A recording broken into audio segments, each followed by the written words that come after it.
Friends, இன்றைக்கி நம்ம Nisha cooking சேனலில் கேரட் சேமியா பாயாசம். ஸோ அருமையான இந்த கேரட் சேமியா பாயாசம் ஒரு தடவை ட்ரை பண்ணி பாருங்கள். நல்லா டேஸ்ட்டாக இருக்கும்.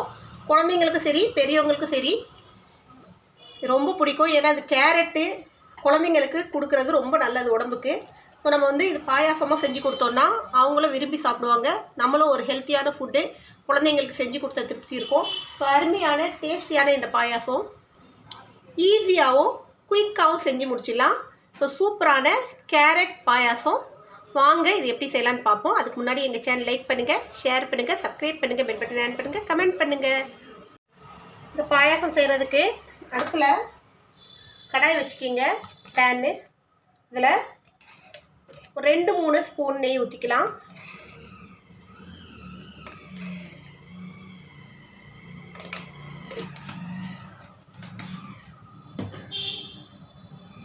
நெய் சூடு வந்ததும் முந்திரி பாதாம் போட்டு நம்ம வறுத்து எடுத்துக்கலாம். இதை ஃபஸ்ட்டு ட்ரை நட்ஸ் எல்லாம் வறுத்து எடுத்துக்கிட்டோன்னா நமக்கு அடுத்தடுத்து ஸ்டெப் பை ஸ்டெப்பாக ஒரே கடாயில் எல்லா வேலையும் முடித்த மாதிரி இருக்கும். ஏன்னா நமக்கு பாத்திரம் நிறைய சேராது. ஸோ ஒவ்வொன்றா ஃபஸ்ட்டு நம்ம இதுலேருந்து வறுத்து எடுத்துக்கலாம்.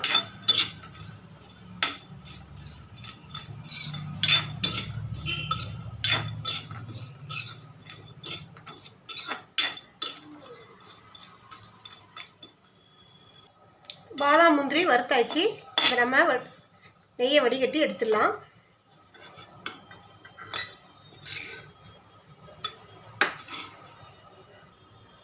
இந்த சேமியா உங்களுக்கு சென்னைக்கு அருகில் இருக்கிறவங்க, சென்னை பக்கத்தில் சென்னையில் இருக்கிறவங்களுக்கு இந்த ருமானி சேமியா கிடைக்கும். ஸோ இந்த சேமியா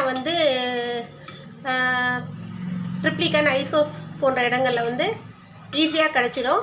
நாட்டு மருந்து கடையில், அப்படி இல்லைன்னா நீங்கள் அல்வா வாங்குகிற கடையில், அல்வா விற்கிற கடையில் போய் பார்த்து கேட்டிங்கன்னா கிடைக்கும். இது ருமானி சேமியா சொல்லுவாங்க. சப்போஸ் இந்த சேமியா உங்களுக்கு கிடைக்கலன்னா சாதாரண நம்ம பாயாசத்துக்கு யூஸ் பண்ணுற சேமியாவே நீங்கள் யூஸ் பண்ணிக்கலாம். ஸோ நான் மீதி இருக்கிற நெய்யில் இந்த சேமியா போட்டு வறுத்து எடுக்கிறேன். ஸோ இந்த சேமியா காட்டும் போது எனக்கு வீடியோ கட் ஆகிடுச்சு. அதால் என்னால் அது கரெக்டாக காட்ட முடியல. இதை ருமானி சேமியான்னு சொல்லுவாங்க. இது லைட்டாக நீங்கள் வறுத்து எடுத்துட்டாலே போதும். ரொம்ப வறுக்கணும்னு அவசியம் இல்லை. சும்மா அந்த ஒயிட்டாக இருக்கிற கலரு லைட்டாக சேஞ்ச் ஆனால் போதும்.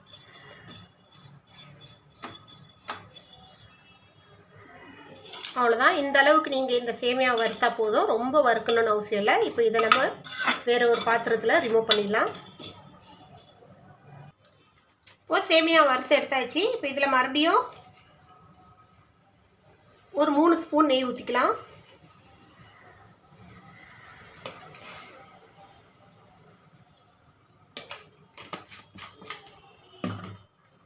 இப்போ இதில் துருவி வச்சுருக்க கேரட்டு போட்டுக்கலாம்.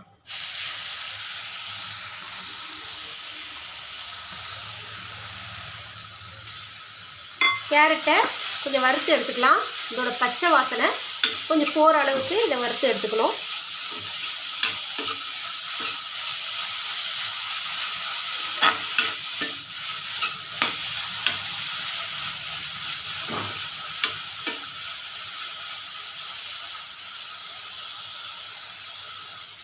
கேரட்டை நல்லா வறுத்தாச்சு. இப்போ இதில் எந்த அளவுக்கு நமக்கு இனிப்பு தேவையோ அந்த அளவுக்கு சர்க்கரையை போட்டுக்கலாம்.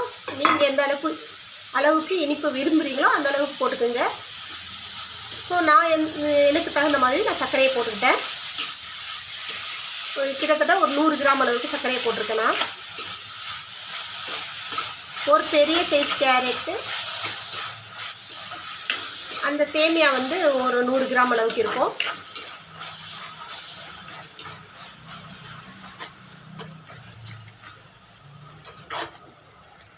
இப்போ இதில் கொஞ்சோண்டு ஏலக்காய் போட்டுக்கலாம் வாசனைக்கு.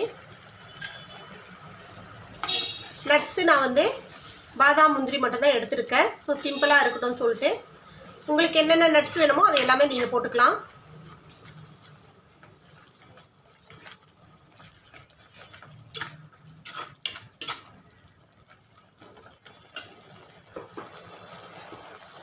இப்போ இதில் காய்ச்சின பால், ஒரு 1 லிட்டர் அளவு பால் காய்ச்சி வச்சுருக்கேன். அதை போட்டுக்கிட்டேன். இதில் ஊற்றி ஆயிடுச்சு. அவ்வளோதான். இப்போது இதை கொஞ்சம் நேரம் ஒரு கொதி வரட்டும்.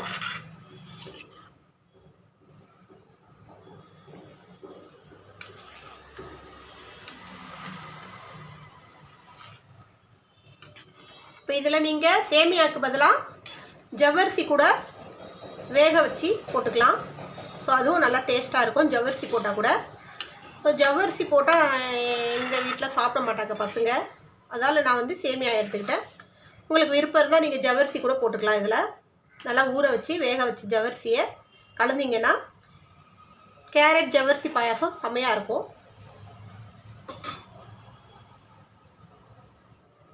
இப்போ இந்த ஸ்டேஜில் நீங்கள் இனிப்பு கூட பார்த்துக்கலாம்.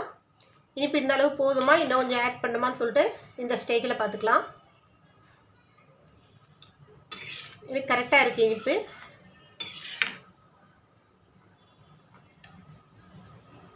எப்போவுமே பாயாசம் கேசரியெல்லாம் கொஞ்சம் இனிப்பு தூக்கலாக தெரியணும்னா லைட்டாக உப்பு போட்டுக்கணும். ஸோ ஒரு 2 சிட்டிகை அளவு உப்பு ஆட் பண்ணியிருக்கேன்.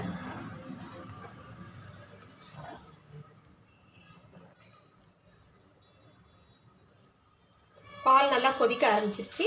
இப்போ இந்த ஸ்டேஜில் நம்ம இந்த பாயாசம் சேமியா போட்டுடலாம். அதில்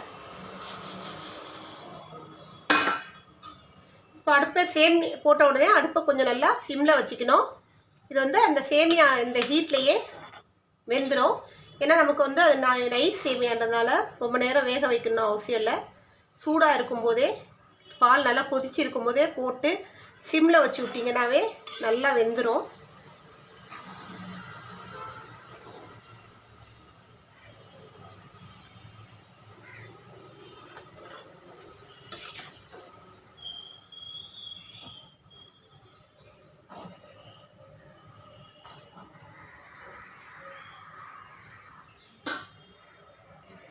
இதை 2 நிமிஷம் மூடி வச்சிடலாம். ஸோ சூப்பராக அருமையாக பாயாசம் ரெடி ஆயிடுச்சு. இதே போல் நீங்களும் ட்ரை பண்ணி பாருங்கள். இதை நம்ம ட்ரை நட்ஸ் எல்லாம் போட்டு ஸோ இதே போல் பாயாசம் ரெடி பண்ணி சாப்பிட்டு பாருங்கள். இந்த கிளைமேட்ஸ்க்கு நல்லா சூப்பராக இருக்கும். சுட சுட சாப்பிட்டிங்கன்னா குழந்தைங்களுக்கு ஈவினிங் டைமில் இது கொடுத்தீங்கன்னா நல்லா ஹெல்த்தியானது கூட. ஸோ சுட சுட அந்த ட்ரை ஃப்ரூட்ஸோட கேரட்டோட இந்த பாயாசம் சாப்பிடும்போது அவங்களுக்கு ஒரு ஃபுல்ஃபில் ஆகும்.